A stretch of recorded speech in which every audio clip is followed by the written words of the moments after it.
కాంగ్రెస్ ప్రభుత్వంపై తెలంగాణ బీజేపీ అధ్యక్షులు రామచంద్రరావు ఫైర్ అయ్యారు. కిషన్ రెడ్డి, బండి సంజయ్ని పొలిమేర దాటనీయమని రేవంత్ రెడ్డి అంటున్నారు. బీజేపీ కార్యకర్తలు తలుచుకుంటే కాంగ్రెస్ ఎంపీలు, ఎమ్మెల్యేలు, నాయకులు గ్రామాల్లో తిరగలేరన్నారు. రైతులు వ్యతిరేకిస్తున్నా కొహెడ పండ్ల మార్కెట్ కు శంకుస్థాపన చేశారు. రైతులకు పరిహారం ఇచ్చాకే పండ్ల మార్కెట్ పెట్టాలి. కాంగ్రెస్ నేతలు రైతుల భూములు కాజేస్తున్నారు. ధాన్యం కొనుగోలు చేయకుండా వారిని ఇబ్బందులు పెడుతున్నారని మండిపడ్డారు. కేంద్రం నుంచి 13 లక్షల కోట్లు తెలంగాణకు ఇచ్చాం. రాష్ట్రానికి కేంద్రం ఇచ్చిన నిధులపై సచివాలయం వద్ద చర్చకు సిద్ధంగా ఉన్నామన్నారు రామచంద్రరావు.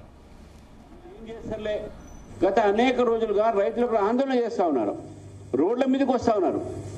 మా బీజేపీ నాయకులు శ్రీరామ్ యాదవ్ గారు, అదేవిధంగా మా జిల్లా అధ్యక్షులు బూరా నరసగౌడ్ గారు, బాషా గారు, వీళ్ళందరూ కూడా అక్కడ రోజు అక్కడ పోయి ధర్నా చేస్తా ఉన్నారు. అయినా కూడా ప్రభుత్వము బలవంతంగా మీరేంది చేసేది అని చెప్పేసి అక్కడ ఈ యొక్క కార్యక్రమం చేయడం జరిగింది. ప్రారంభోత్సవం కార్యక్రమం రైతులు వ్యతిరేకిస్తున్నా కూడా మీరు ప్రారంభోత్సవం చేశారు. అంటే రైతులు అంటే మీకు లెక్కలేదు. వీళ్ళు ఏం చేస్తారులే, తుపాకీతో పేల్చేద్దాం, బేడీలు వేస్తాం, గత ప్రభుత్వం అట్టే చేసింది, మీరు అట్టే చేస్తా ఉన్నారు. జైల్లో పెడదాం, నిర్బంధిస్తాం, హౌస్ అరెస్ట్ చేద్దాం. మా బీజేపీ నాయకులందరినీ హౌస్ అరెస్టు, రైతులందరినీ అరెస్ట్ చేసి పోలీస్ స్టేషన్ పెట్టడం.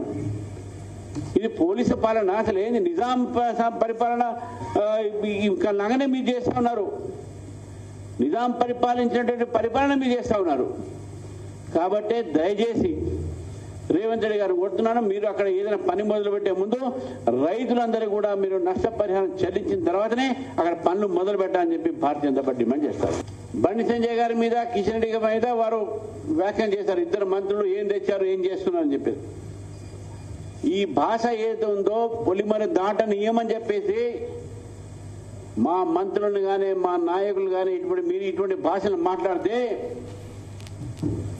రేవంత్ రెడ్డి గారు మీకు హెచ్చరిస్తాను. భారతీయ జనతా పార్టీ తరఫు నుంచి మా కార్యకర్తలు తలుచుకుంటే మీ ఎమ్మెల్యేలు, మీ ఎంపీలను, మీ మంత్రులను వాళ్ళ ప్రాంతంలో తిరగనీయకుండా చేస్తాం మీరు చేసే అన్యాయానికి.